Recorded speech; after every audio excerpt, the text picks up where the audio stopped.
가서 아르바이트를 시작한 지 아직 얼마 안 됐을 때 일입니다. 저는 손님의 주문을 잘못 알아들어 다른 음식을 드린 적이 있었습니다. 저는 혼날까봐 사장님께 사과를 드렸죠. 그러나 사장님께서는 웃으시면서 으이그 그랬어? 괜찮아 라고 하셨습니다. 아니 손님들 화내신 것 같은데 대체 뭐가 괜찮지? 라는 생각이 들었습니다. 이처럼 소위 한국 사람들의 입버릇이라고도 할 수 있는 이 괜찮아요 라는 말.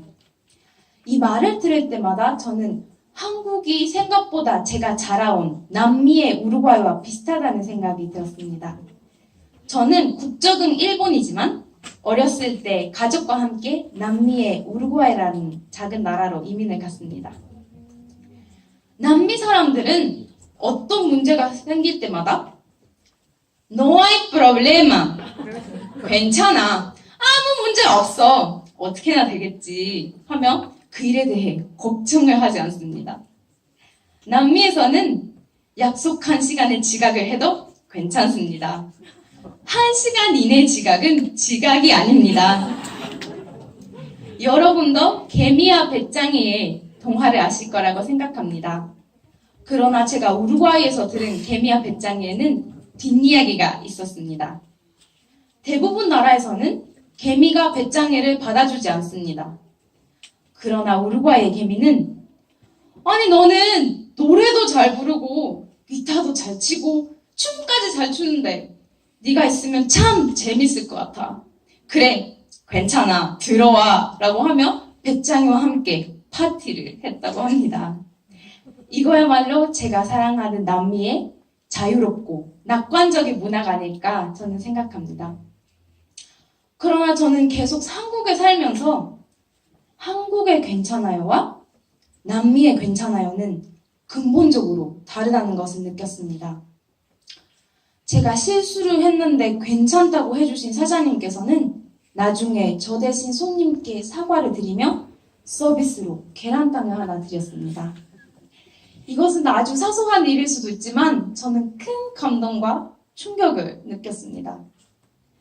남미의 괜찮아요는 정말로 문제가 없다고 생각할 때 또는 어떤 문제가 있어도 세상을 알아서 돌아가게 돼 있어 라고 하며 고민을 안 하고 싶을 때 쓰이는 말이라고 하자면 한국의 괜찮아요는 어떤 문제가 생겨도 그것을 참고 용서하고 괜찮지 않은 상황을 괜찮게 만들기 위한 말이지 않을까라는 생각이 들었습니다. 왜 같은 말인데 다르냐 생각을 해보았습니다. 그랬더니 이 차이는 바로 한국의 역사적 배경에 있지 않을까라는 생각이 들었습니다. 한국은 36년 동안 나라를 빼앗기고 인간으로서의 권리를 잃고 모국어를 말하는 것조차 금지된 일제 식민지 시대라는 너무나도 슬픈 역사를 가지고 있습니다. 그러나 그 슬픔, 고통과 괴로움의 역사 속에서 한국 사람들은 분노와 불만을 참고 또 참고 계속 견뎌낸 것입니다. 괜찮아, 괜찮아 라고 하면서요. 한국의 괜찮아요는 어떤 일에도 굴하지 않고 용기를 내서 희망을 갖기 위한 주문과도 같은 것입니다. 과거의 가혹한 시련을 견뎌낸 한국 사람들은 자기도 모르게 참는 것을 잘합니다. 어떤 실수를 해도 그 실수를 한 사람을 또는 자기 자신을 용서하고 다시 도전할 줄을 압니다. 실수를 해도 괜찮다고 하며 계속 도전해 나가는 이 문화가 이 70년이라는 짧은 시간에 한국을 이렇게까지 발전시켰을지도 모릅니다.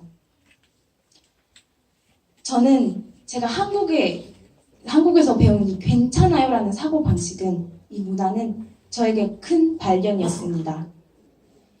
이것이 저의 인생관을 바꿨다고 해도 과언이 아닙니다.